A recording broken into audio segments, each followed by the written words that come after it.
Guys, welcome back to the Improvement Season podcast. I'm not going to attempt a jingle. I'll put you guys out of your misery. I did contemplate it, but I won't this time around. I'll spare you unless we get massive comments saying you want the mic jingles to come back. But anyway, it is me, Mike Challis, and on the other end, my man Steve, back for another episode of the Improvement Season podcast. Steve, how you doing today? I am sad. I missed the jingle. I was like, what's Mike going to come up with this time? I'd like to get a little jingle in there maybe, because I think an intro is nice. It like, don't know, when you think about like watching Naruto or whatever anime it is. To be fair, I quite often skip it. But if it's nice and short and it just kind of gets you in the mood, you probably haven't watched it, but for the listeners who have kept up to date with Star Wars, even though Disney have done some nasty work towards it, but Boba Fett, the intro to that, and Boba Fett, I actually really enjoyed it, but it wasn't amazing in terms of like what happened in the show. But the intro music to that was like I loved it. It was like I'm not even going to try and do it because I won't do it justice. But anyone who knows the intro to it, really good. Other intro music, sorry to go on, Halo, the music Yes. to intro Halo is like epic. Definitely. If you ever see it on Spotify, there's a Halo intro song with Lindsay Sterling, who's like an electric violinist. It's really good. It's like I would Oh. definitely recommend it. Like if you type in Halo Lindsay Sterling, it should come up. It's really, really good. Cool. Yeah, I think I said to you, don't know what, I think it was on here. I just use Spotify and I just use the DJ function. And it just is Mm. like, hi, Steve. What do you want to listen to today? This is what you've listened to this. It says stuff like, you're in the top 1% of listeners on this specific track. I'm going to play it again for you. And I'm like, brilliant. Clearly, I Yeah. just like listening to the same things over and over again. They get me hyped. I think that's the thing with AI, because sometimes you might not know what you feel like, and it knows for you what you want, and you're like, oh yeah, actually, this is what I wanted. Something I thought I liked this take on ChatGPT specifically, and that was the issue with it is when you ask it a question, unless you ask it in a particular way, like give me five alternative answers, it will give you the answer that it thinks is the answer based off average internet information, I guess. Whereas if you Google something, a question, you'll have so many articles to look through that might give you a variety of answers, and then you can come to like your own sort of conclusion. So yeah, I was like, oh, that's a nice way of looking at things. I don't know how much you use it, but I use it most days to ask it a few questions.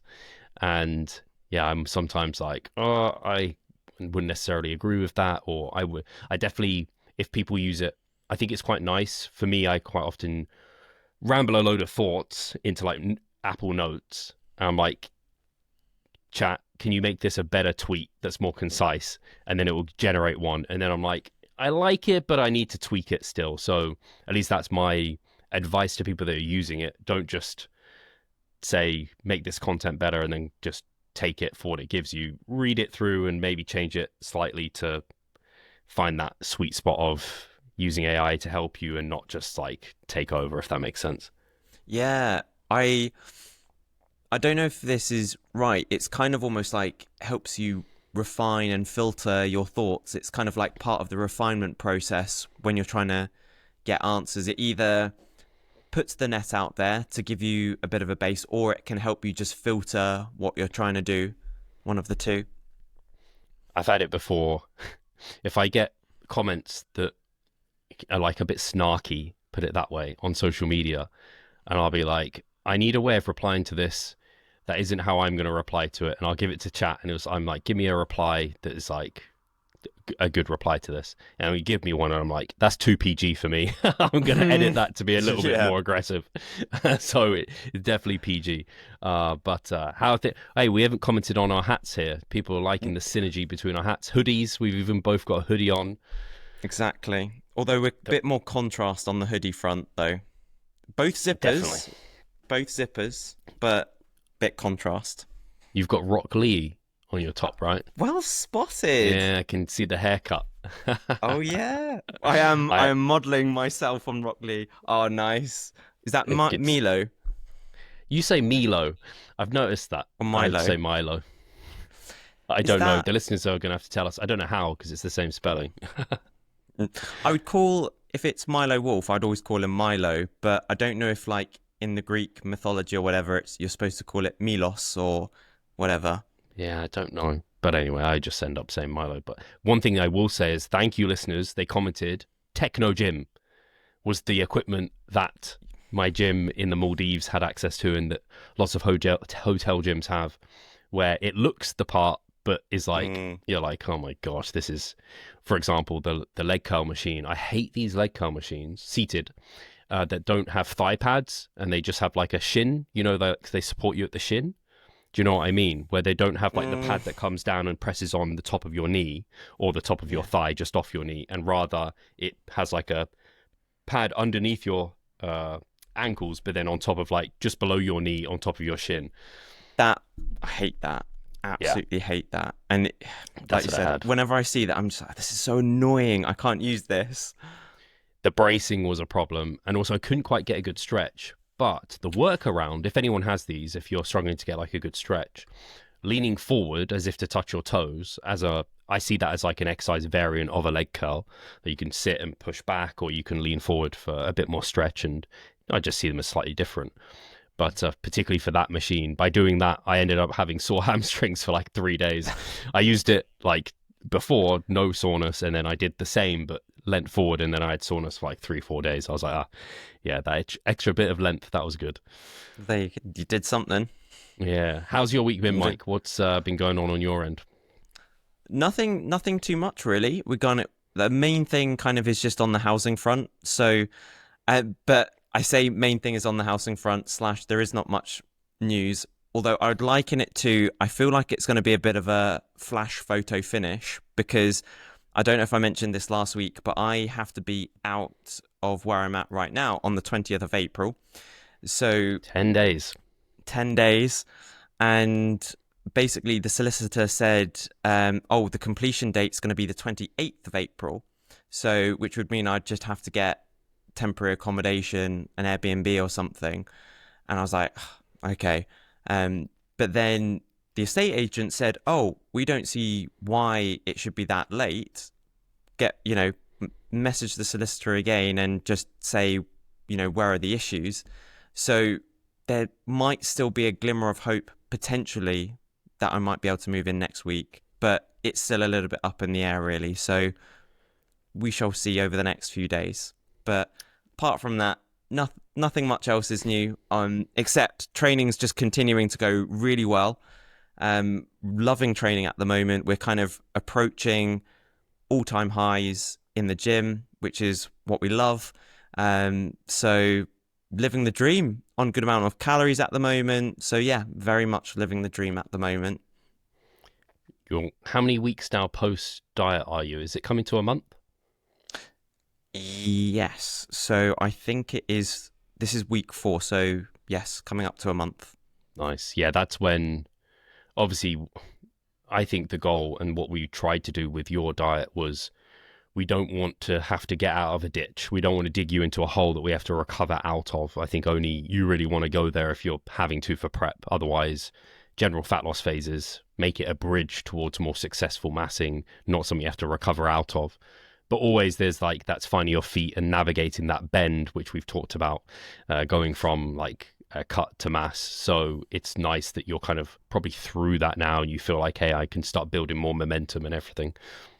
Definitely. And on that note, you were talking me through this in our check-ins where those first couple of weeks we saw a bit of a rapid increase in the weight, and you were like, hey, first 2 weeks we ignore the scale weight. And that's exactly what we did. And then what happened this week? The weight stabilized and leveled out, and it was like, there we go, perfect. So again, that's to hopefully reiterate your message to the listeners of like when you're transitioning, don't focus too much on the scale weight during that transition. Yeah, it's just having that patience, not to be too reactive and trust numbers a little bit more.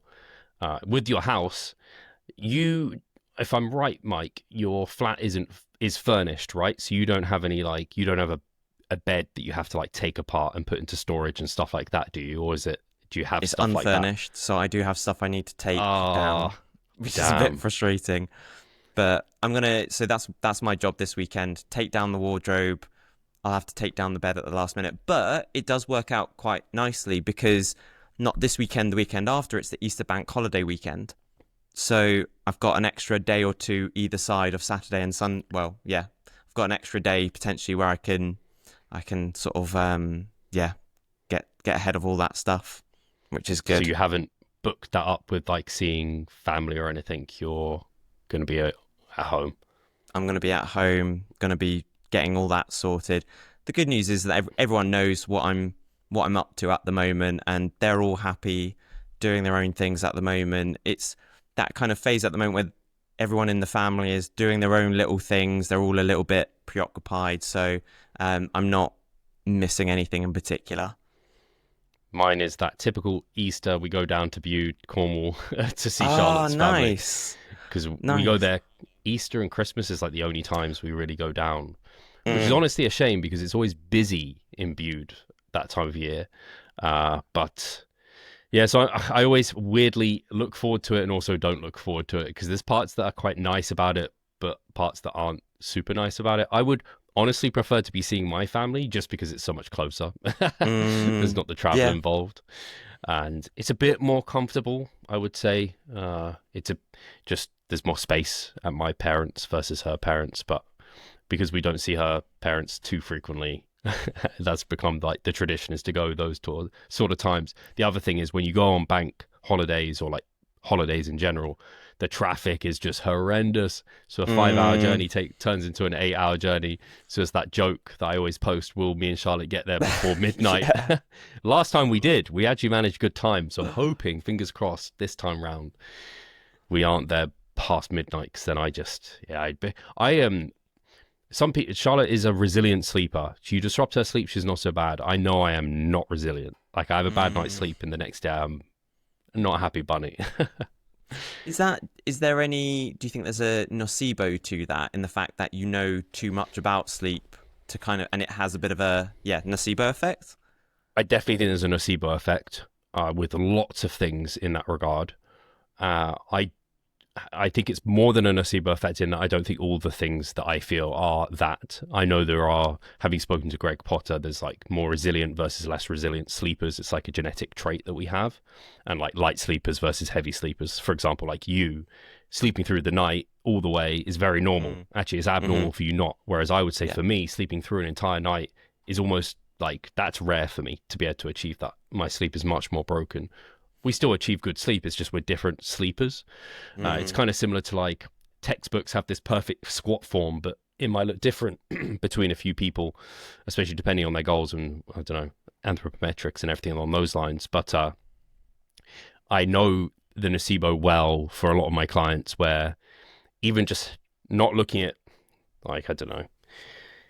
The example that comes to mind is starting a diet and already thinking your training is going to be terrible, and then like it's a self-fulfilling prophecy. That's the word I was Hmm. looking for. And actually, I experienced it this yesterday. I guess it's something to talk about. This is an update on Yeah. me. Very abnormal Wednesday for me because I traveled all the way to Leeds for some content for the brand PhD Nutrition. So people in the UK, you may or may not have heard of it. I think a lot of the listeners are around our age, so they'll probably be aware of like PhD were one of the OG kind of supplement companies. It was actually the second whey I ever bought was PhD Pharma Whey. Yeah, so the No first was way. Boots. Yeah, no way. Uh, Ah, there we go. the first But whey I think it was whey. I bought it from Boots. It was like in this like cardboard box in like, it was weird. It didn't taste good. Anyway, the best like actual branded whey I bought was like this huge bag of Farmer Whey. I have a picture of me holding it up like this, like as if it's like, look at this, it's the gains.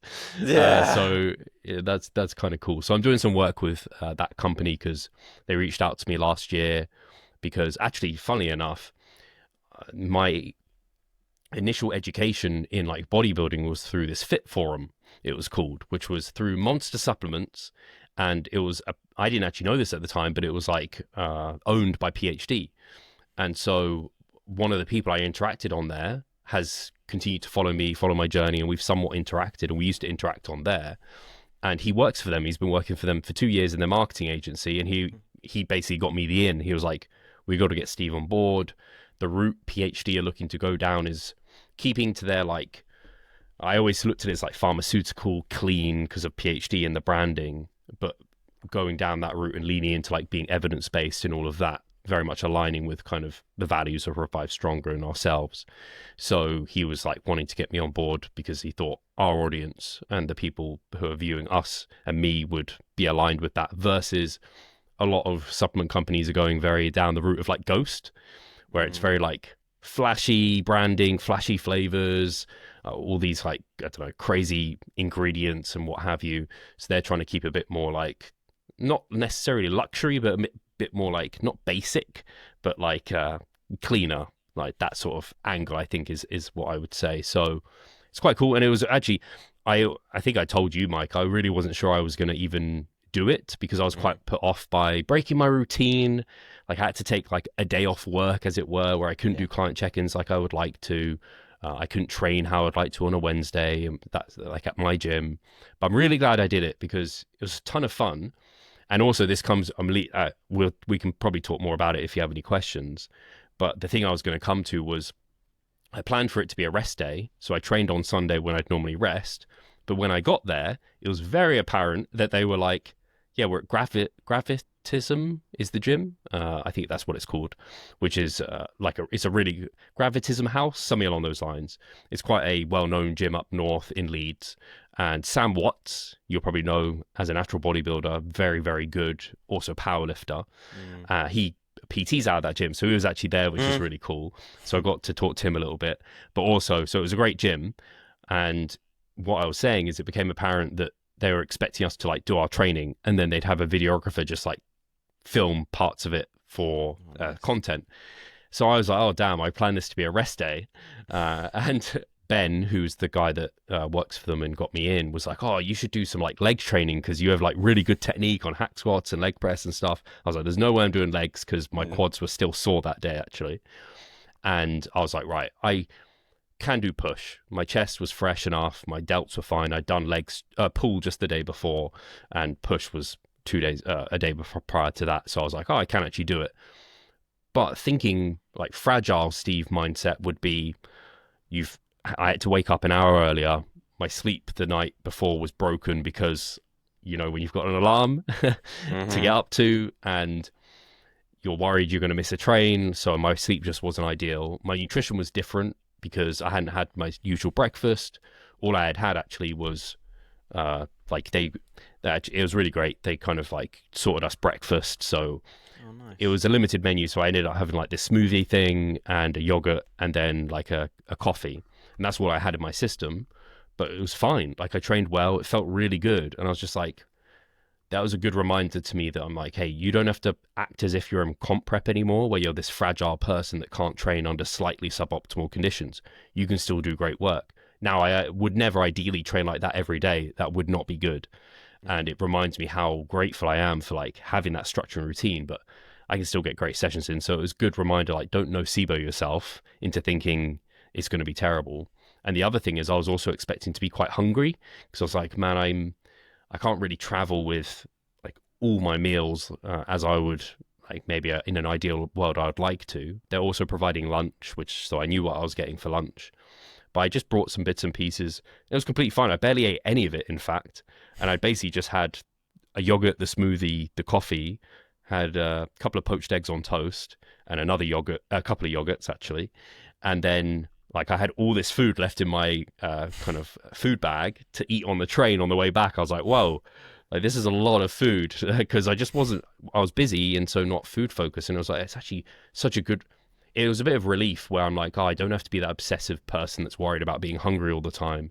So if anyone's listening where they, worried about, I don't know, not being able to eat their food, but they're meant to be in like not dieting, whatever, like just trial it, see how it goes.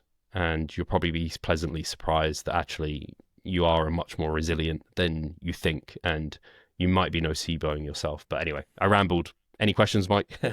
Yeah, loads. But I wonder do you think also the structure and consistency that you had leading up to that day actually allowed you to probably get away. It's kind of like, again, if you've had consistent, on average, good quality sleep for a reasonable amount of time, if you then have one day where your sleep is off, it's probably not going to affect you as much. Whereas actually, if your sleep has been really, up and down, not the best, then that off night is probably going to 100. set you off a lot more. So I think that probably helped you a lot.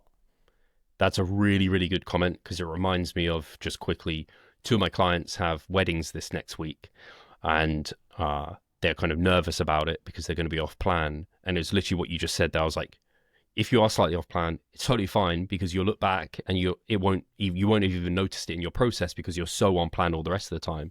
It's people like us who don't have to stress about these one-off occasions where we're slightly off because we're so on it the rest of the time.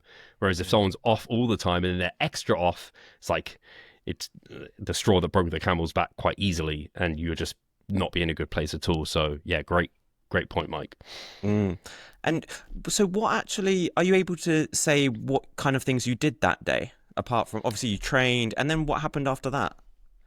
Yeah, so yeah, it was really cool. I'm not aware of any reason I can't talk about it fully. So yeah, got there. Obviously, yeah, had the breakfast and stuff, and actually they gave us like clothing, so we were wearing like a PhD logoed top and bottoms, which is cool because it was Lululemon, which is, if those who know, Oh, it's nice. Yeah, it was nice stuff. right up So your that's alley. nice. Yeah, definitely. So I appreciate quality, like and so it was nice to have that. And we're just really taken care of. They had like loads of bottles of water. They were like, hey, they had loads of protein bars. If you're like, help yourself, protein powders, help yourself, all of this. It wasn't stressful at all. I was worried it was going to be like, they're going to treat you like an employee a little bit and be like, do this, do this, do this. So in the gym, shot a couple of reels. So one of them was like this or that type of reel. So they're like squats or pull-ups. And then I Mm. just have to pick one. So that was quite fun. And then they had some other athletes or ambassadors there, and I've forgotten his last name, but he's called Sam, and he's an ex-professional rugby player, and like big built guy and like very good rugby player. If people knew Yeah. rugby, you'd probably know who he is. But unfortunately, I don't follow rugby. And the other athletes were like Hyrox and CrossFitters. I was the only bodybuilder there, but like all like high level athletes. Really, really cool, and not like influencer type of individuals, if you know what I mean. Yeah. I don't know, young bucks who have just like made it off their looks or like crazy genetics or something. All people that top level or have been at the top level of their sport and like grinded to get there. Anyway, he took me through like an RDL progression, so I was just the model for that, so that was easy. And then the videographer was super kind and nice, and she was just like taking some bits and pieces of me training, so that was fun.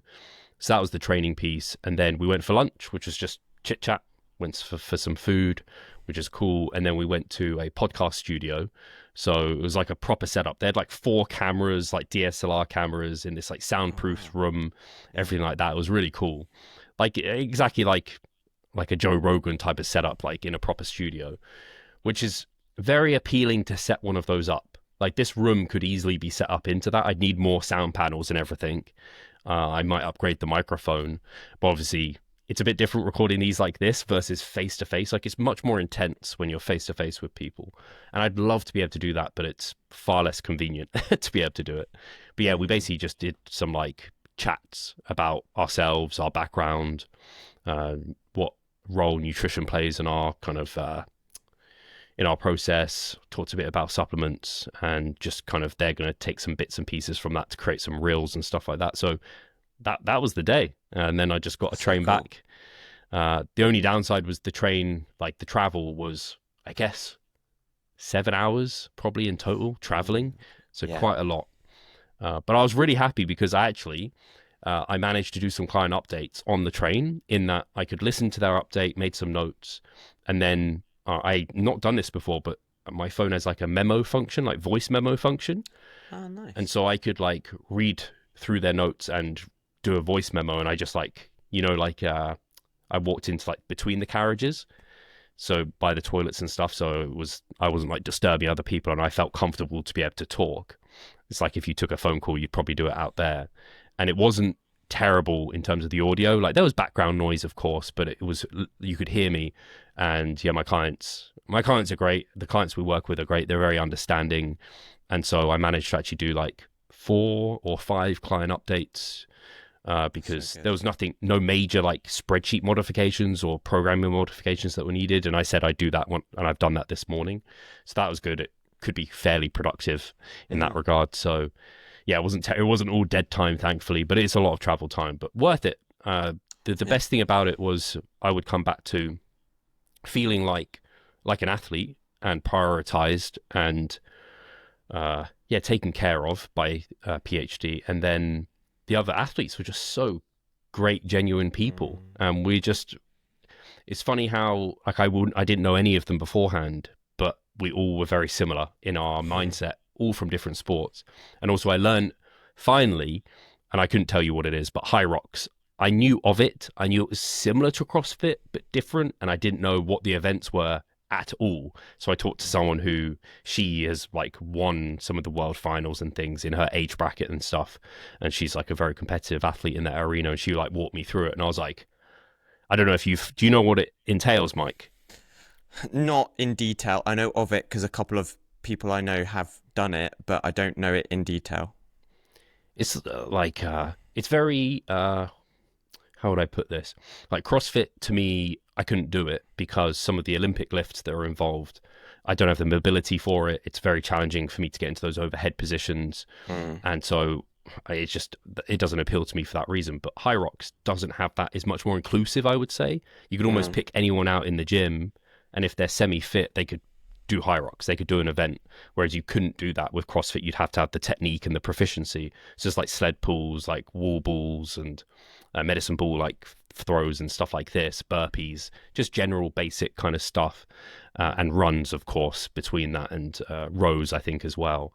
So it sounded awesome, to be honest with you. Like I was like, man, I want to do an event, and I actually think I'd be pretty good if I trained at that. I think I could be very good. I was like, this is dangerous. I don't want it to if I get hooked into this. So I can see why people have gone to Hyrox and it's become so popular because it's just it's such a broad appeal. And do you know what? It's funny you said that because I was thinking as you were saying that I can totally see you being good at that because, like you said, your natural propensity to be good at running, like you don't have to train and you just pick up running like a duck to water. Yeah, totally. It is dangerous. Yeah. And it's part of what's appealing that I found talking to all of them was how often they can compete. One of the things that I probably like least about bodybuilding is the competitive process is so stressful on the body. And to improve, you have to have done so much. Like you have to take so much time off to have grown additional muscle tissue to improve, assuming you came in condition and things Mm. went generally well. It's like we're competing years, whereas they're competing multiple times a year in lots of these events. So it's like, oh, Mm. it's quite nice. I guess that's why a lot of bodybuilders end up doing powerlifting in their off season because they kind of get to scratch that itch via Yeah. powerlifting competitions, and it's not too far away from bodybuilding, much closer than Hyrox, to be fair. It's because you always say that, you compete because you train, I think, if I remember that rightly. And it's kind of like the performance, the love for training, the love for the lifestyle, that's the main thing. And then the competing side is on the side. Yeah. But High Rocks is like, that is like, yeah, that's it, The competing is part of your training in a way, kind of thing. I don't know if that makes sense, but yeah. eh, Yeah, I agree basically. But yeah, it was a cool experience, and I'm going to be doing. I need to do some content with them so people will start seeing that come out from my like Instagram and stuff. But it's nice because it's similar to Rascal. Like I immediately was just like I'm fully aligned with Rascal and what Omar is Mm. doing and everything there. So it's just like I didn't have to think twice about it. But with supplements, I absolutely do think twice about it. I think quite heavily about it because I never don't want to be aligned. And also, this is one of the things I said to Charlotte. I was worried about was that they might want me to say things that I don't truly mean, if you know what I mean. Yes. Because supplements, like it can be a sticky industry, and they can make claims, or it's not heavily regulated like other things. So if there was like a product I wouldn't use, I didn't want to have to say like, oh yeah, I'd use this and recommend it, whatever. It's like I didn't have to do that, which was very nice. It was very refreshing to actually have that. It's like, I'm a bodybuilder, so X, Y, and Z doesn't have any application towards me, or I wouldn't use that personally, but maybe there's some athletes that would. So that was nice. But yeah, big thumbs up on my end. Hopefully it continues to go that way. Yeah, you do. What struck me there was like you don't want to compromise your integrity. Like you Yeah. don't want to, yeah, you don't want to do that. And to have a company that is aligned with your beliefs and your values is awesome, and it's rare. Like people will compromise that, and that the fact that you don't have to do that is great. I think something that there's a saying I think in Stoicism which say, or it might be just philosophy in general, which says the things that you own end up owning you. And I think that with if we were to apply that to say like a sponsorship, you've got to be really careful because actually, again, they could end up and it could end up controlling you because, like you said, they put demands on you, say, "Oh, we need you to say this," and it's like, "Oh, actually," but that ends up owning you, and so that's something. People are always keen. Oh, I want to be sponsored by X, Y, and Z, and it's like, well, think twice about it because it's not all going to be, sunshine and rainbows. You're going to have to commit. You're going to have to do certain things. Like that time, I think when you got sponsored, you went to this expo and they just ran you rugged. You know, again, there's trade-offs. There's no free lunch in this world. You got to think about it carefully. Yeah, it's for, and it would depend person to person and what they're willing to put their name to. But I do think integrity is everything. And I never want to, because there'll be times of which for example, with Rascal, like as soon as that happened, I got tons of support from our audience, which is amazing. By the way, if you want to get any clothing, use code STRONGER Oh yeah. at checkout. You get some money off. I should always say that. And I've also don't feel bad because I don't feel like a sellout doing that because I completely support Omar and everything he's doing there and the kind of the messaging of Rasco as well, where it's like very gym inclusive and it's like quite unique and everything like that, and it's great. So I'd never want to be aligned with a company where I'd kind of be embarrassed to say I was like doing any work with them. I don't actually know if I can call what I do with what I'm doing with PhD even a sponsorship. That it's quite different for those who have been sponsored. It's typically very sales driven, so they give you like a code and you get commission and all of this. And like I said, with Rascal and with Omar, my relationship there is a bit different. It's not like I'm a sponsored athlete type of thing. It's a different relationship. I can't necessarily word it. But with PhD, they're more so looking for content and they're looking for like, I think it will become clear with the type of content they're asking from me, where it's less sales focused and more like content and awareness driven of their products, which is quite refreshing too. So anyway, Yeah. people will see more on that probably in future.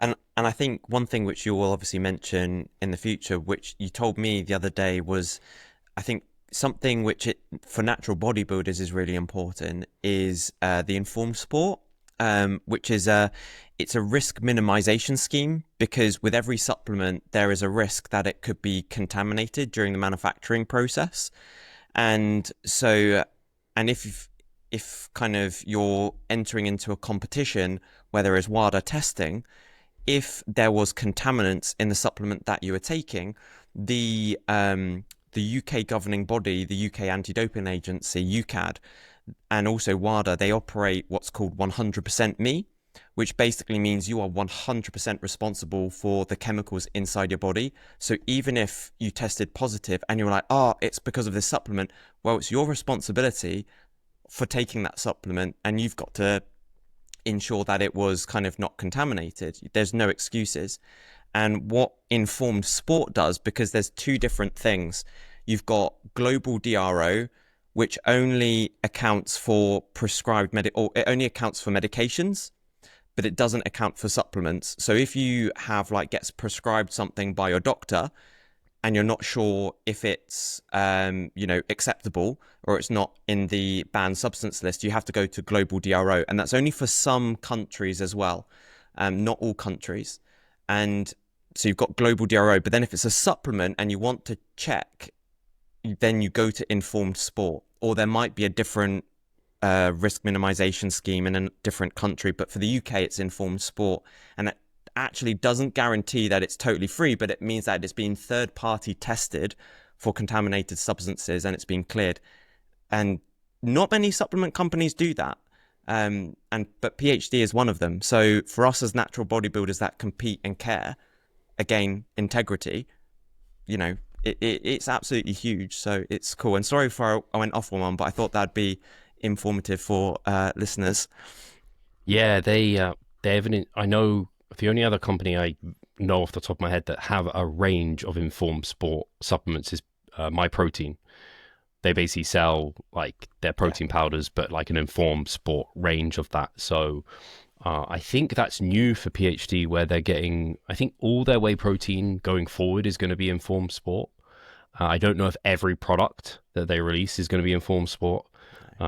So yeah, and like you said, the unfortunate thing is, even if it is, this is how tricky it is. Even if it is informed sport, you can't 100% guarantee that it couldn't flag something up, but it certainly helps prevent that. I would be surprised if a protein powder flags you on like a test. It's more of the ones I'm very skeptical and nervous about taking and recommending to clients is like the pre-workout formulas, the more mixed formulas like that, or especially in the US, I believe there's data looking at greens powders and how many of those have been contaminated. And so it's like, it just sometimes isn't worth the risk as like a natural bodybuilder. Keep your supplement list relatively low and try and get stuff that's third party tested. Well, it's interesting again, because if you were to go on the UK anti-doping site, they go through like there's like a 3-part process, so to assess whether you should take a supplement or not. And the first one is you need to assess the need. So is there a need for you to take that supplement? Then you have to assess the risk. So you've identified, right, there might be a need, or I do have a need. Right, next step is, right, what's the risk? Is the risk worth it? And then the second thing, I can't remember the third thing actually, but there was a third thing as well. Third party tested, probably. Maybe, yeah, exactly, something like that. I don't know. Or but yeah, so I think going with a reputable company helps a lot. Like Gold Standard, like they're probably doing like Gold Standard Nutrition. That's one, right? Yeah, is that on? Optimum Nutrition, sorry. Yeah, what's Optimum Gold Nutrition. Standard is one of their whey line, right? Yeah. Sorry, Optimum Nutrition. I was like, Gold Standard, that sounds wrong. Yeah, Optimum Nutrition. So one of like the big names like that, man, if they got found that they had like some sort of dodgy substance in them, that would be like, not the end of them, but it would be really bad press. Whereas if they're a tiny little company, they're probably the ones who are trying to save money, or they're more likely to be sketchy and skipping steps. And also it means less if they get caught. You know what I mean? Yeah, it's just one of those difficult things where I don't think you do your best, like you said, make your best judgment, and then you kind of got to go from there, really, kind of thing. I think sometimes it's like driving a car. It's like, hey, you can drive safely, but it doesn't guarantee you're not always going to get in a crash. Yeah. Right. But, should we go to questions if there's anything else, or nothing else, rather? I don't think there's anything. One, but just quickly. So you're in week 2 of your training now, post Maldives. Yes. All going well?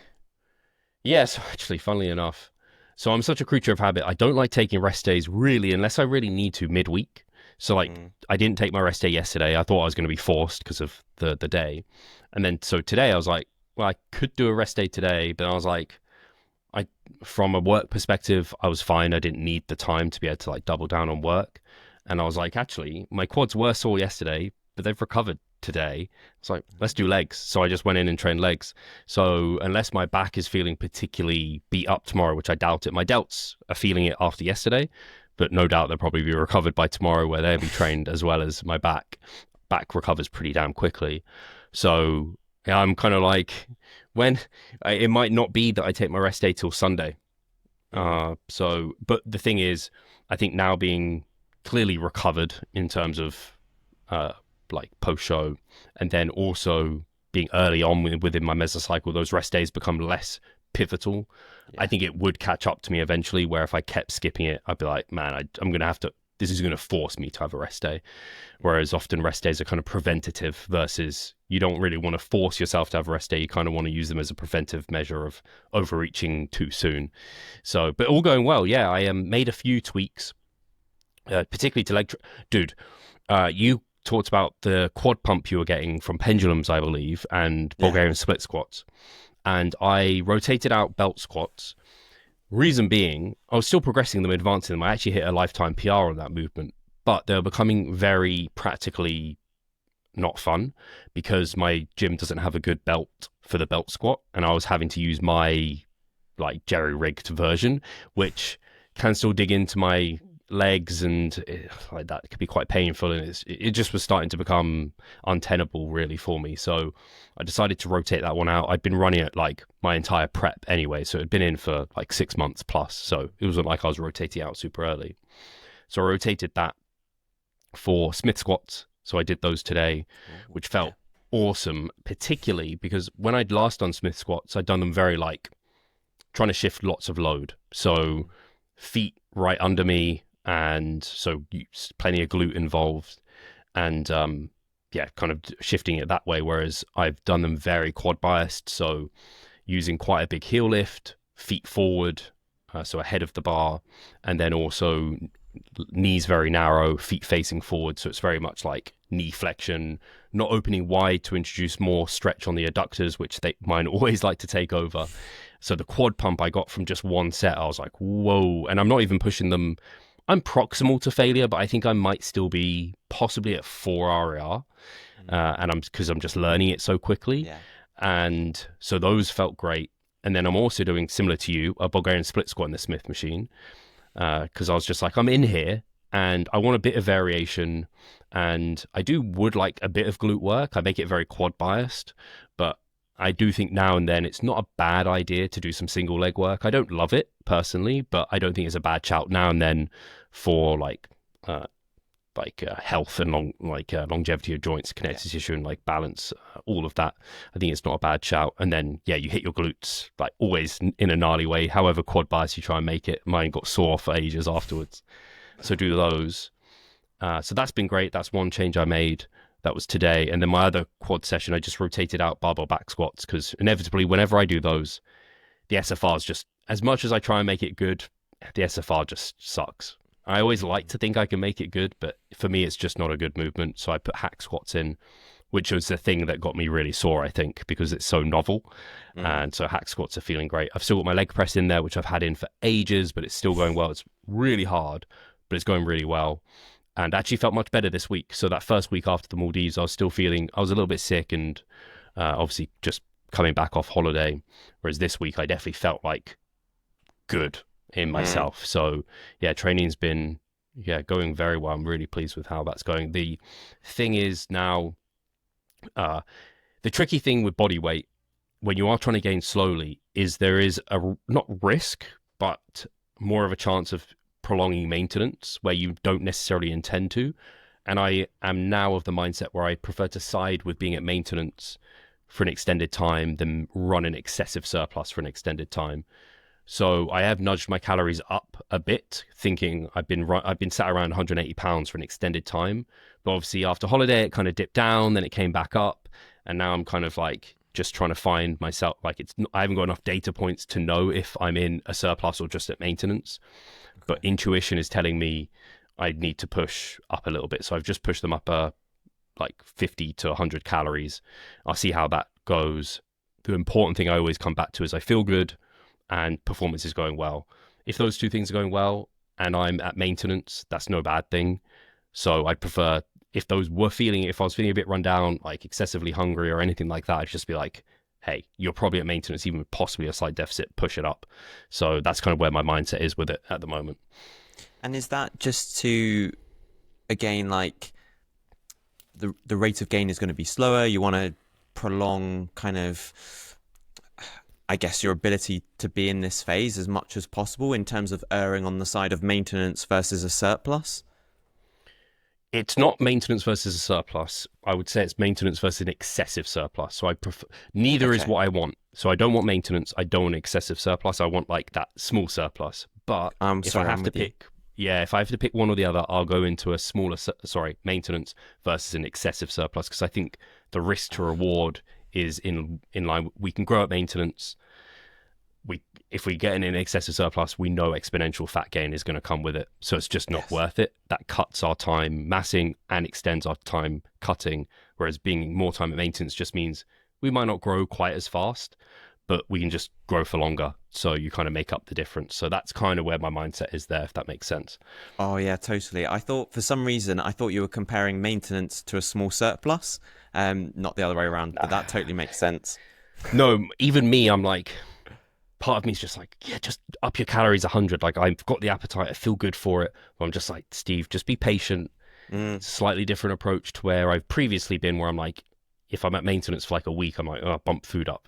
I'm just eager to like not leave any gains on the table. Whereas now I'm a bit more like, hey, let's have, like, that's one step thinking. Two-step thinking is, if you are in excess of a surplus, now you've gained exponential fat and it's just not worth the cost. So you Yes. can't force feed muscle growth in that sense. No, you can't. And I think that's something really useful for people to bear in mind. But again, I think take the person yourself as individual as the n equals one. It's like you're talking about you there, so it highly advanced pro bodybuilder, etc. Whereas if someone's listening to this and they've not been training for as long as you have and they've not exhausted every avenue, it's like, okay, well maybe you don't need to do what you're doing, Steve. They need to assess their situation and then go from there. Absolutely. Yeah, it's always a good reminder when you are consuming information, even like when you look at my information, I'm talking to bodybuilders who, because someone actually commented, just as a side note, as a tangent, on my reel about like enjoying your holiday without gaining tons of fat. Someone commented and was like, if you're stressed about calories on holiday, you probably have an eating disorder, something along those lines. And I was like, I get where they're coming from. Mm. But for the audience of bodybuilders who are like hyper competitive, very analytic, very focused, don't want to kind of waste time getting excessively like fat or whatever, they're very serious about it. There could be times of which they could be a bit stressed about it. Maybe they've just come off a diet and they don't want to like rebound. Like, the context is super important. So like, I'm talking to a specific audience, similar to like just calorie tracking in general. For some people with eating disorders, that could be triggering and something they definitely want to avoid: scale weight, body checking. But for our audience, it's very appropriate. So it's always looking at the person you're consuming information from. Who are they talking to? Because it might not be for you. So yeah, just something to bear in mind.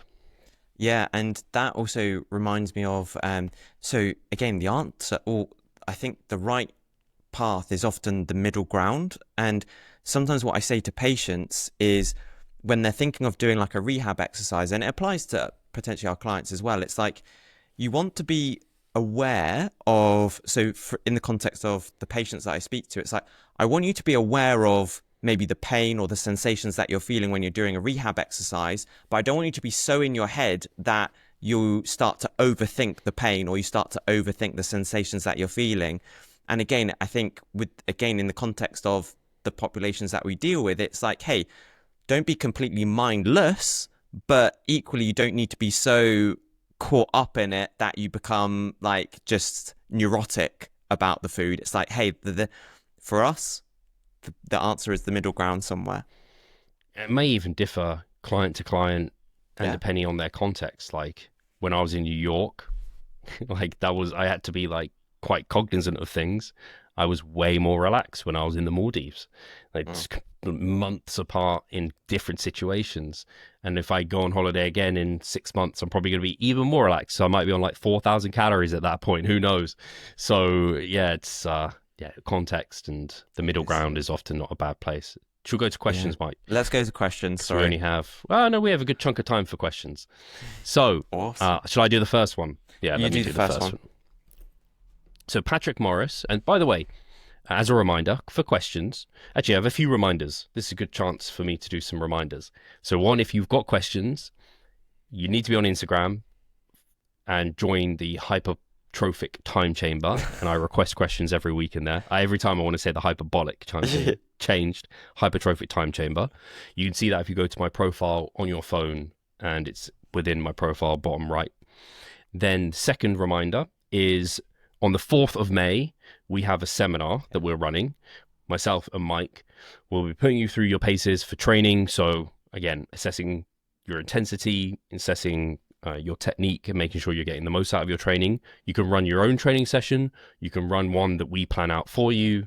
It's completely up to you. You can run it with there'll be a group of you, so you can train with a friend and kind of follow what they're doing. Me and Mike will put you through your paces in a fantastic gym, The Cut, in Bank, central London. So that is there. And then after that, we'll have some lunch, chit chat, and then we'll do a seminar. At the moment, the topics haven't been selected, but we'll be nailing those down probably like in the next week or so, where basically we'll ask the people that are coming, give them a selection of topics and let them pick.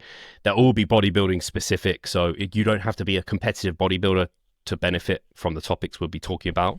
In addition to that, if there's something you specifically want to see covered, we're going to do a Q&A. We're going to have time for that, so you'll be able to ask. There's not going to be a huge number of people.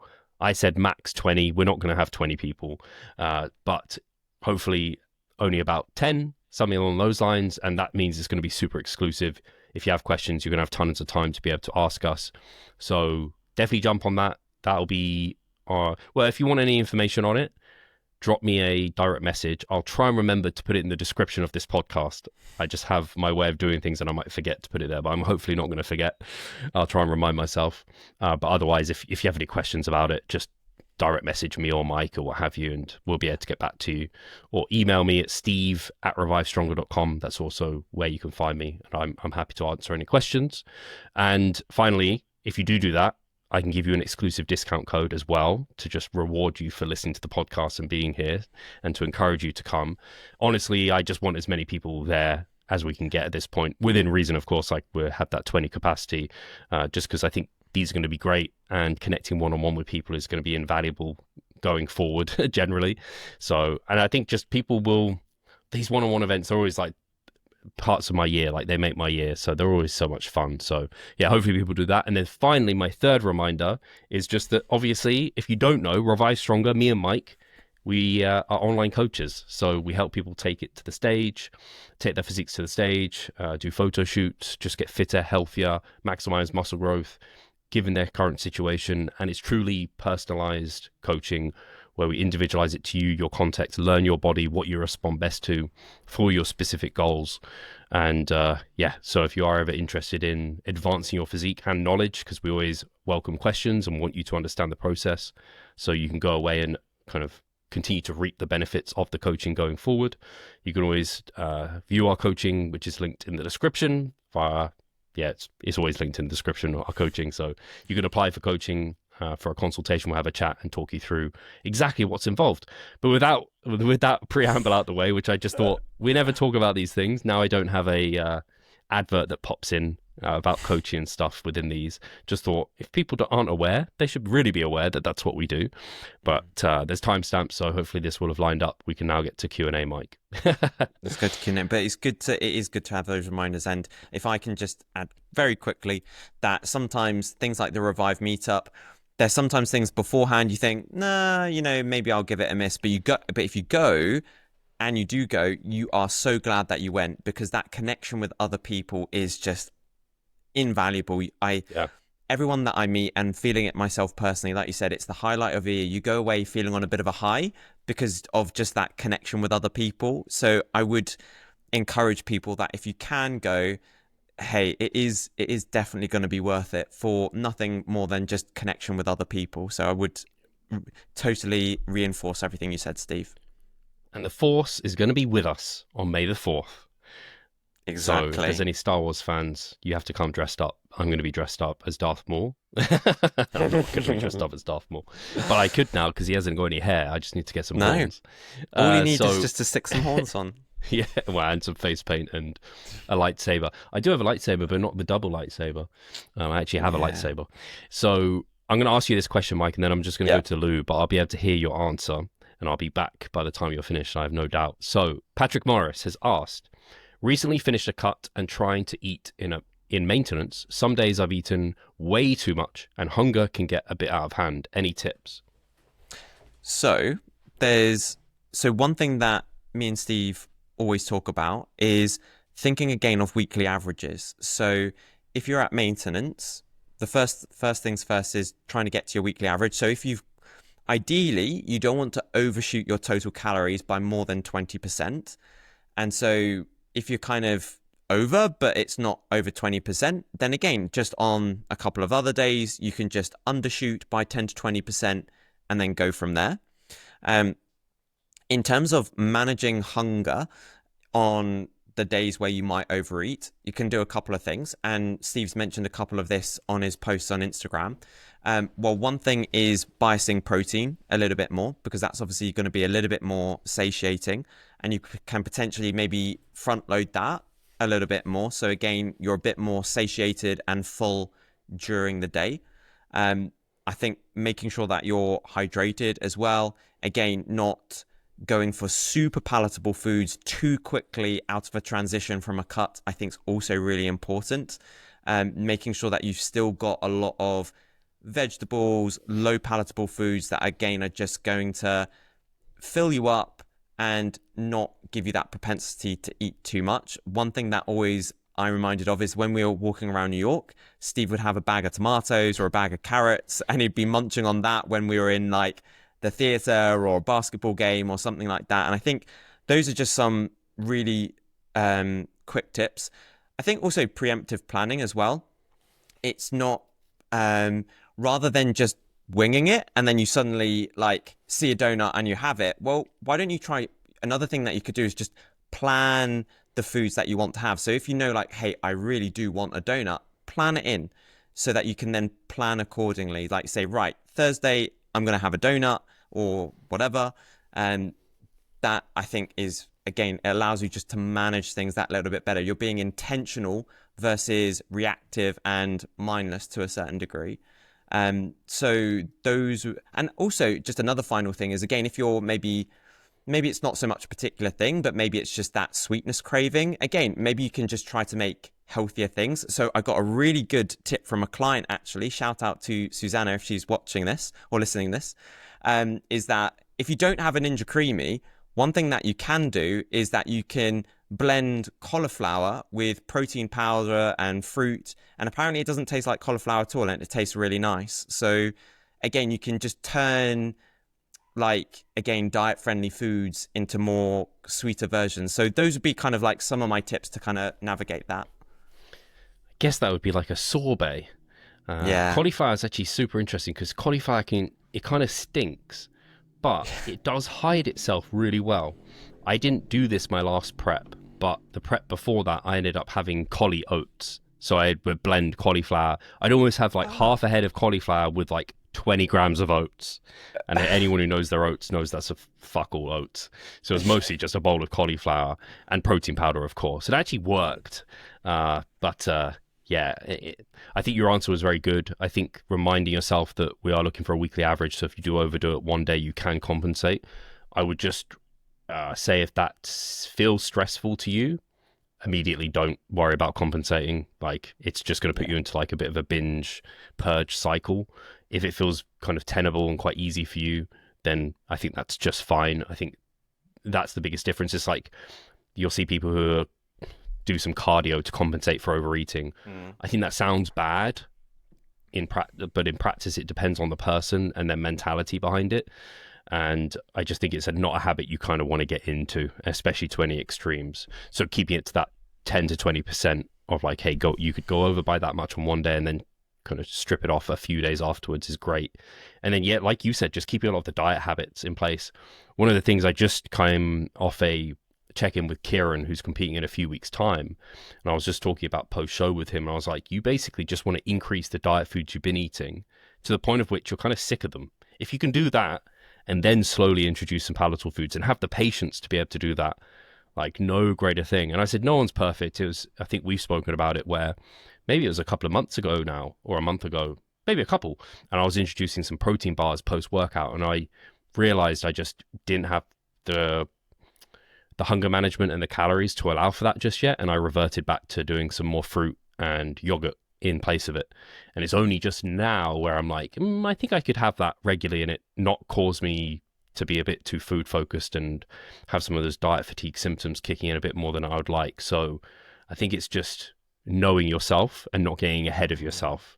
So lots of things that you've been doing dieting, Patrick, just keep those habits in place and slowly introduce new things, and that'll go a long, long way. And it's like you said, Mike, if you can do it like, yeah, you want some ice cream and you're like, fuck, I've been dieting for ages, I haven't had ice cream in ages. If you can add it in like a format that's similar but much more diet friendly, much more lower calorie, then you're kind of winning on that front. So I think that's a great move. Yeah, I think knowing yourself is the absolute key, because like Pringles, for example, the crisps, it's like if you know you're the type of person that if you've had one Pringle, you're going to have the whole container, right? Don't Once you have pop, the Pringle. You never stop. And then on just a quick tangent, which flavor? oh man, I haven't eaten Pringle. We actually have Pringles downstairs. I think they're already Oh, no salted. way. They're Charlotte's. Obviously, not obviously. I'm not a big crisp man. I Me don't eat neither. crisps like freaking barely ever. I just never go for them. But I did change, and this might have been like a orthorexic Steve mentality, where I would tell myself things like, I don't like cream, I don't like fried foods, I don't like pastries, because I just didn't want to include them within my diet. But it's like, actually, I started into eating those, and they're absolutely amazing. Similar was chips. Like I was like, oh, chips, I can like go without chips. But actually, shout out to Honest Burgers, their rosemary salted chips. Like they are unreal. Or if you can get truffle chips. Anyway, I'm on a tangent here. But crisps are similar, where I've always just been like, meh, I can take them or leave them. So maybe I'd kind of change my stance a bit. But anyway, they're not something that's a regular thing in my diet. Flavor-wise, rambles here. Yeah, Travis, sorry. what even flavors do they do? Just the standards? Do they do anything They different? do original cheese and onion, salt and vinegar. They do sour onion, sour chive and onion, Sour cream and chive? sour cream and chive, that one. They do, I'm sure they must do like a paprika Barbecue? version, but Barbecue paprika, maybe? maybe. Those are I've seen like they've done some, pizza flavor before. ooh, okay. So, but that doesn't quite appeal to me. I think if I was to pick from like your standard flavors, I'm immediately drawn to barbecue, but sour cream and chive is like, I think my Yeah, go-to generally. Is that where you are as well? that would be me, probably. Yeah, nice. Or this wouldn't surprise you. What else? What Original. flavor-wise? Yeah. Oh, original, of course, ready salted, Jesus. Vanilla. Mike, vanilla, ready salted. What else can I go down? It's like basic flavors. I can't think of Beige. anything right now. Yeah, beige. Just wear beige. Beige. What I did But, have, I didn't. I have any. I would like one question to you, Mike, but I'm going to answer this first. What was the last crisp you had? For me, in the Maldives, they had prawn crackers, because it went to a Thai restaurant and they had those there. They were freaking banging. Like I was like, they gave us like a whole freaking dish of them, but they're not vegan because they're bits of prawn in them or whatever. And I was like, I can't eat all of those. So I had a few of those. I was like, they are freaking so good. mm. I think the last time I had crisps, it came with like a sandwich. So I went to like a cafe and ordered like a club sandwich or Oh, something. And it yeah. was like those on the side. So I can't really, I don't know if I can count that. That just came with it. But would That you was the count crisp I had. poppadoms? Was it? Poppadoms. Yeah, let's say poppadoms. You had I poppadoms had then. poppadoms. They're decent. Yeah, Yeah. I had that. Did you go to an Indian Yeah. for that? Yeah, Yeah, I was yeah. at an Cool. Indian. Yeah, the crisps I had before the prawn cracker was the ones post-show at that burger place we went to. Oh, When yeah. when they said it comes with chips, and I thought it was going to come with what English people call chips fries, and it Mm. actually came with chips, and I was like, these are so disappointing.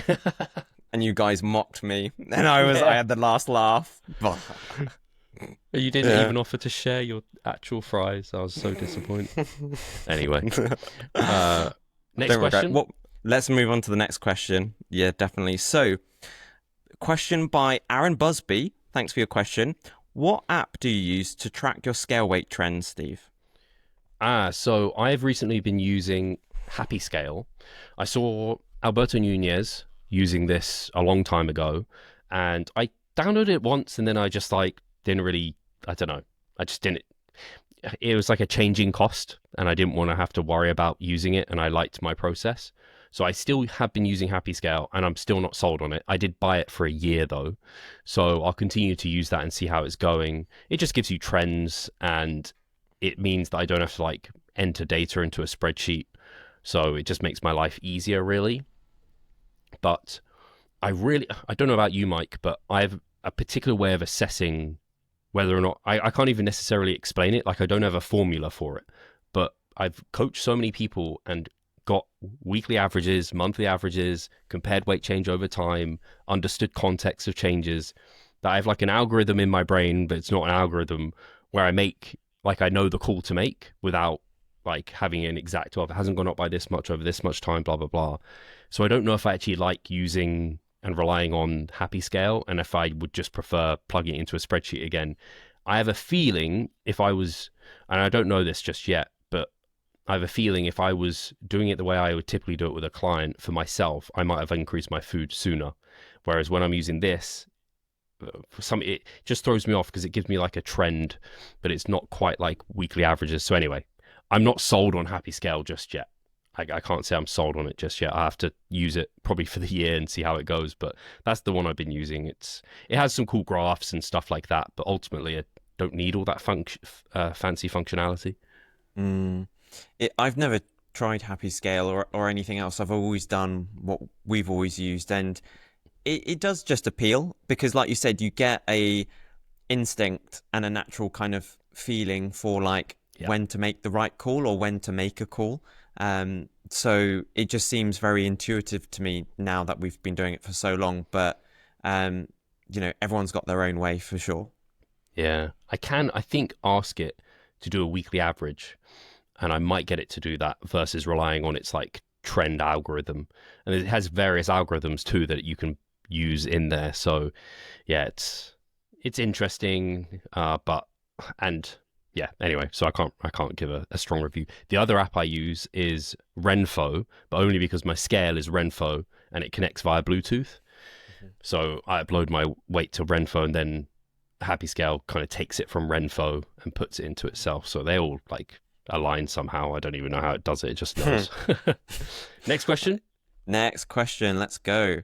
So Lifting Lewis 5 has asked, oh, okay, he asked me specifically, but you might be able to answer this too, Mike. Steve, can you explain how you've handled your most difficult client? So I could say this to you, Mike. How have you handled your most difficult client, their story and steps you took? Not allowed to say something generic. Oh, I actually have a really specific context in mind, but I'll let you go, Mike, if you've got one, or shall I go first? You go first. Oh, I don't know if it's fair to say difficult, but this was challenging. And so it was peaking a client for shows, and basically the numbers weren't adding up. We were needing to, like, you'll know this, Mike, when we do peak week changes to carbohydrates, typically they're like 25 to 50 gram changes, potentially less, unlikely more than 50 gram changes, generally like day-to-day changes and modifications. They'd be relatively small. And some people would argue they're still quite large. But these were like hundreds of grams of extra carbohydrates, and calorie intake was getting to like, I can't remember precisely, but it was like 5,000 calories for like multiple days, and still not really filling out as we would expect. And I don't know exactly why. It just didn't, I've never experienced it before. It didn't make sense to me. But the first peak, I was relying too heavily on data and what made sense, like theoretically. The next time I just like took my hands off the wheel and was just like, I'm just going to view what they're looking like, and I'm going to make more extreme changes based off their look. And we did that.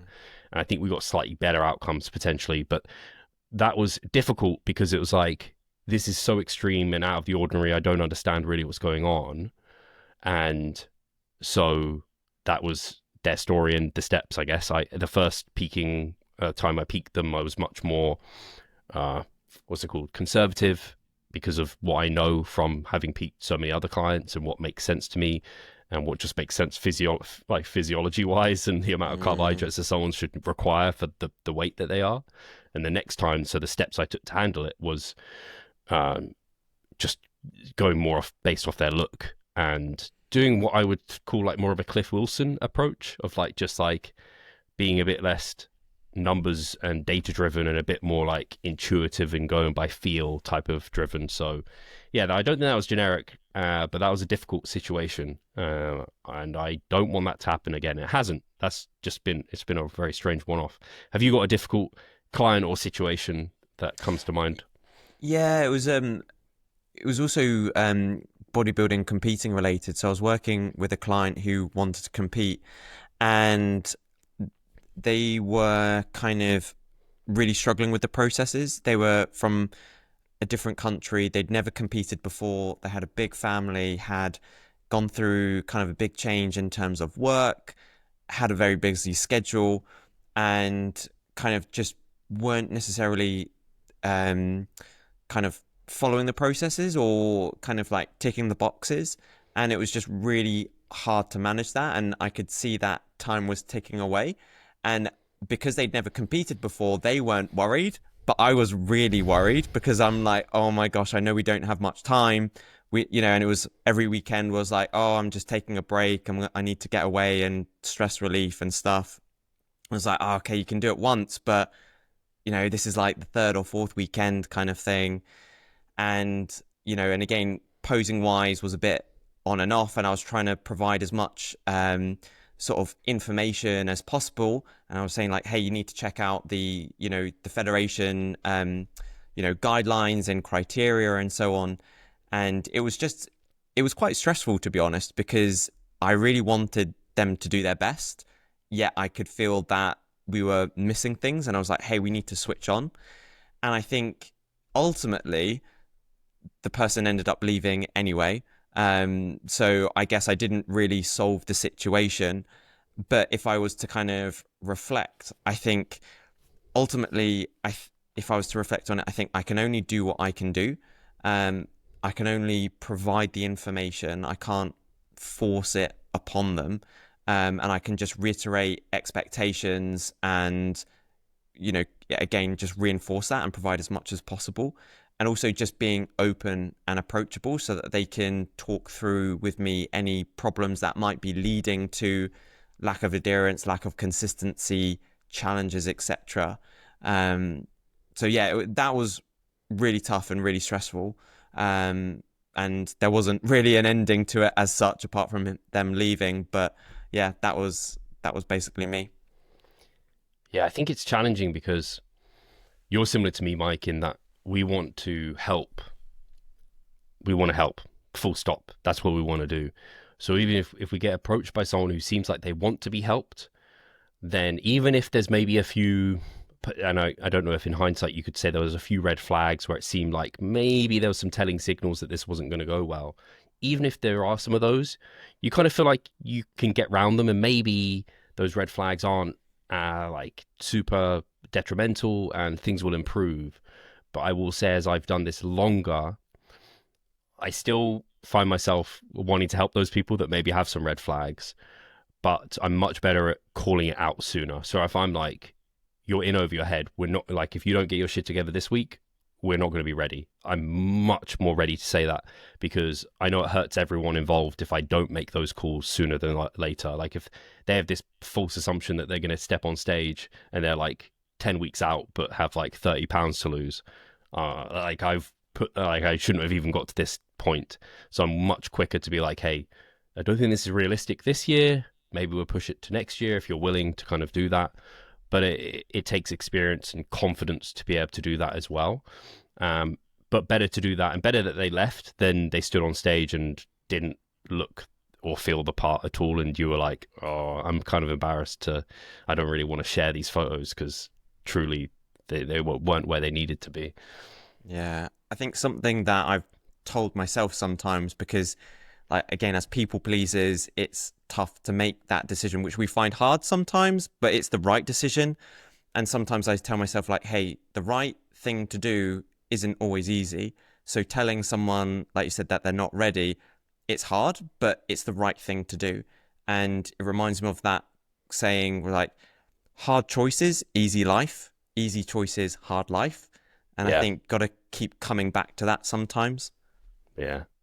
I mean, equally, there have been times where people have had like red flags or what have you, and I'm like, don't know if they're communicating and they're ready for like this. And then it's all gone really well. I can think of some experiences that I've had like, oh, actually, they smashed it. It all went like, like it was a very pleasant surprise. But I would say they tend to be the exception to the rule and not always there. But I think you'd agree, Mike, even if we want to help everyone, we know we can't. And sometimes we try and it fails, and that's life. Yeah, and I think it's hopefully we shouldn't. Again, the older I get, the more I'm like, hey, just don't take it personally because, one, maybe they weren't ready for it. Maybe the timing wasn't right just generally. And maybe I just had more or less, I didn't know what I didn't know at that point in Yes. time. And I'm going to learn from it. As a coach, I'm going to learn from it and just try to be better next time. And I think the main thing is like, hey, we're always just trying to give our best in that moment. And that's all we can do at the end of the day. So Next question. let's go to the next question. So, Nabak Asbui says, Nabik Asbui, that's the last attempt I'll make. It says, or asks, a jump in weight of 2 kilograms, 3 weeks post cut by just reducing steps, 2,000 on week 1, or he's removing steps by 2,000 on week 1, cutting 2,000 steps on week 2. First time I see this in 13 years. Normal? Question mark. So this is great because it aligns with a lot of things we've already spoken about in terms of this transitional period. And actually, I did a post on that this past week. It was like a carousel where I talked about it. And the more this comes up, the more I realize how much of a challenging time this transition can be for people, especially going from a cut to a mass. How many people don't know how to navigate it well? The thing is, he kind of answered this himself because he said, first time I've seen this in 13 years. So it's not normal if that's the first time you've seen it in 13 years. Yeah. However, it's quite a specific way about transitioning. If assuming he's kept his food exactly the same, he's kept everything the same, he's just reduced steps by 2,000 and then 2,000 the next week. That is an interesting way to go about things. And I also, 2,000 steps, the amount of calories that you actually net burn. So you might like some burn 100 calories maybe, but net as in like the actual amount that kind of you take away because you're burning calories in that time that you'd be walking anyway. You maybe only net maybe 50. And so in reality, 2,000 and 2,000 again, maybe that's 100 calorie change to your output. Yeah. And that may even have like some compensatory mechanisms in terms of like you might have been more active at other times. So I'm quite skeptical that it's anything related to energy balance. And I think there's more to this story than what we're seeing here. So what I come back to is without additional context and be able to like have a consultation with you, Nabik Kasbui. Sorry, I'm not laughing at his name. I'm laughing at my ability to try and say it and Mike doing it twice too. Anyway, without being able to like chat to you further, I would say if you've done things in the past and it's gone successfully and you've continued to use that educated approach to this time as well, I'd be patient. And I'd also look at, have you truly only changed those variables? Is there anything else you've changed? Because it could be that there's some sodium related water retention going on, or you've reduced expenditure in other places or increased food somewhere, and that could be playing a role too. Or other reasons like you weighing in at different times or something like that. Are you not taking a weekly average? Like there's lots of things that could be going on, but if you're confident in your process, then I would trust in your process. I don't know if any other thoughts come to mind for you, Mike. Not really. I think you nailed it. I think one of the thoughts that came to my mind was exactly that. Particularly if the length of time someone has been in a cut is quite long and their steps have been quite high, their efficiency is going to be really high. So again, like you said, the amount of calories they may be expending from those 2,000 steps is going to be quite trivial.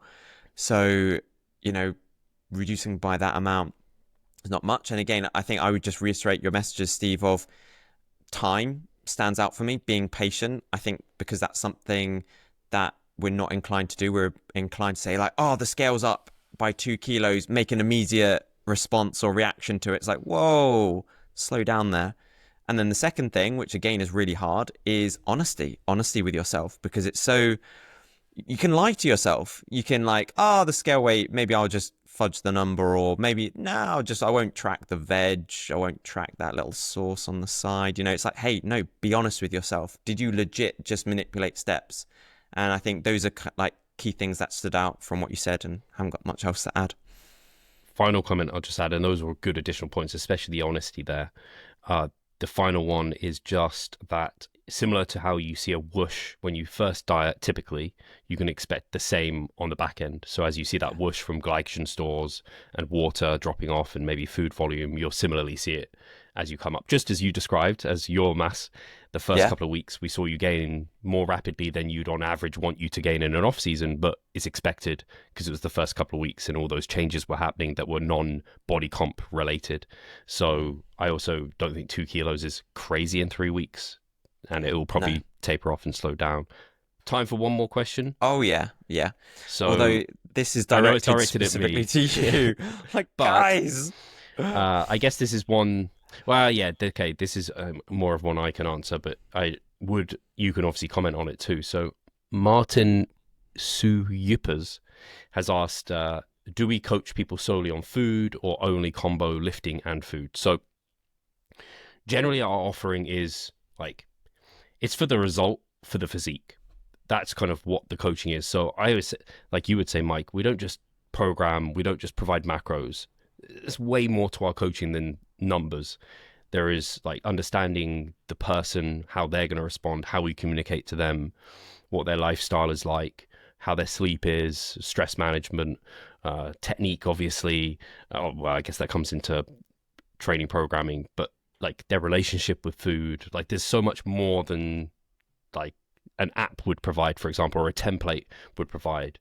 So there's a lot that goes into coaching, and that's why even if I was coaching someone just for food, we'd end up talking about their training probably, and it would end up taking me just as much time. So, and I'd invest just as much into that person because I care about their result at the end. So we don't really offer training and nutrition separately. If someone was very, like really wanted to go down that route, then that's something that I would be flexible to offer. And I would say the same to you, Mike. If someone was coming to you and you might come back to me and be like, Steve, this person just wants like nutritional training coaching. I just discussed you. I'd be like, do you feel confident that they can nail that aspect for themselves? And if you do, then you can trial it and maybe we offer like a slightly discounted price. So it's not something that we like have like as an obvious offering, or like, and I wouldn't encourage someone to come to us to just for one or the other, but I'm open to it. I don't know if you feel the same. Yeah, totally. And I was thinking of a physio analogy, if this helps people, because it's all interrelated, right? And if someone came to me and they said, Mike, I've got back pain, but I only want you to touch my back and I don't want you to touch any other part of my body. And I'm assessing them and I'm like, but you've got this wrong with your hip and your knee and your foot. That could be affecting your back pain, but I can't touch it because you don't want me to. And you just want me to touch the back, but the back's actually fine. You know, it's kind of like that, and inevitably you circle around to these things. So, but I totally agree with you, Steve. If you have someone where you're like really confident that they're going to nail it to a T and you're not going to end up discussing it, then great. I think that's, and I hope this doesn't sound too, maybe big-headed or overconfident or whatever, but I'd like to think that we're very open-minded at Revive, and if someone proposes us something, like we'll always consider it and we'll always weigh it up and we'll never completely write it off. We'll always consider it, but we'll always just see what the best option is at the time. One thing, just a final note, is once I've been working with we're very collaborative. So in terms of our approach with training and nutrition, so someone comes to me and they're like, actually, I have someone who came to me recently. He's in a photo shoot prep, but he had this goal of hitting a 100-kilo bench press. So we've been incorporating some powerlifting into his routine. And actually I had someone else just sign up and they love the big three. And they have hypertrophy specific goals, but they're like, I want to be doing these big three. Can we keep them in? I'm like, of course we can. We can make them work within our program. So we're very, very, like, this is coaching. We troubleshoot for you. We individualize it to you. If you don't want to track macros, like there are lesser restrictive, or you got to track something it's like in some way. And even I've spoken about it before. I have some clients where we haven't tracked body weight, for example. We have loads of tools at our disposal as coaches to be able to like work with you, and it's not our way or the highway. So for example, programming, like with me and you, Mike, you almost like you do a lot of your programming and we just talk about it a lot and kind of confirm things. So because I know you know yourself really well, and I trust that you understand what we're trying to achieve. And actually, you can do a better job in some scenarios because you have such advanced knowledge of what we're trying to achieve, and you're in your own body. That actually, to be the best coach and get the best outcomes, I need to let you do that. But it's taken us time to have got to this.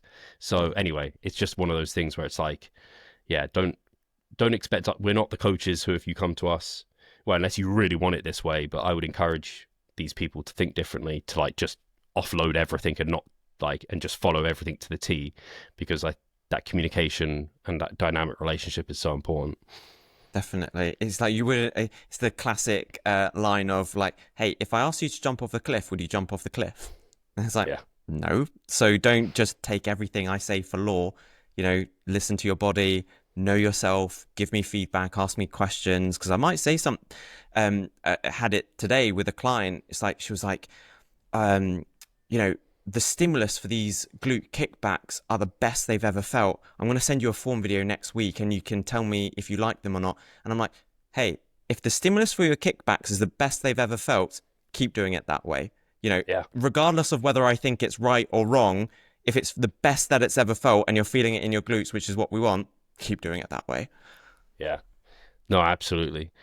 Mike, this has been great. Hopefully you guys have enjoyed these slightly longer episodes, and we're covering lots of questions. We didn't get to all of them, so how many do we have left? 1, 2, 3. Plenty. We've got loads, yeah. We got enough for another episode next week, so we'll get to these next week. Obviously, we said that that's the way we were going to approach questions, not try and jump through them and answer as many as possible, answer them as comprehensively as we could. So, that's what you're getting from us. But I've got nothing to leave the listeners for comments, but I don't know if you do, Mike. Oh, so we definitely had a few juicy things in there which we could get I have one feedback on. Sorry. Go on. Yeah, go. Favorite crisp flavor. Bonus if you give us like brand. So like when I think of, I don't know why I think of this, but like biscuits, I think of like chocolate hobnobs. Like they might be of like your general biscuits, like one of my top, at least near the top. So yeah, if people want to give us their favorite crisp flavor and brand, I'd be interested. And comment the word crispy and then crispy. Yeah. Like it. Nice. If you're not following Mike on Instagram, that's where he's most present. Mike Revive Stronger, and similarly I am Revive Stronger, and we appreciate you as always, guys. I am Revive Stronger. Cheers, guys. Talk to you soon. See you later, guys.